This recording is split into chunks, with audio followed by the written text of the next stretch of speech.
জীবন আপনাকে অনেক কিছু দিবে, আবার কেড়ে নেবে। আল্লাহ এভাবেই পৃথিবীটাকে সাজিয়েছে। ইয়াউমুন লাকা ওয়া ইয়াউমুন আলাইকা, একদিন আপনার ভালো যাবে, আরেকদিন খারাপ যাবে।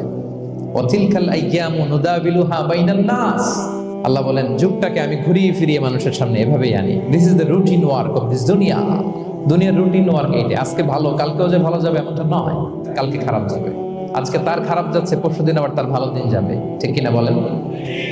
অন্য এক সূরায় আল্লাহ তাআলা বলেছেন ফাইন্না মাআল উসরি ইউসরা, নিশ্চয়ই কষ্টের সাথে আছে স্বস্তি।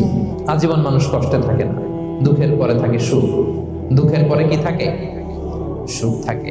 এজন্য উদ্বিগ্ন হওয়া যাবে না। বিষ্ণু ইসলামের জীবনী থেকে আমরা এটাই শিখি, উদ্বিগ্ন হওয়া যাবে না। তিনি বলতেন ওয়া আলাম আন্নামা আসাবাকা লাম ইয়াকুন লিয়ুখতিআক ওয়া মা আখতাআকা লাম ইয়াকুন লিয়ুসিবাক রুফিআতিল আকলাম ওয়া জাফফাতিস সুহুফ। ওনার কাজিন আব্দুল্লাহকে ডেকে বললেন, আব্দুল্লাহ, যেটা তুমি পাওয়ার সেটা তুমিই পাবা, কোনোদিন মিস হবে না। এটা তোমার, যেটা তোমার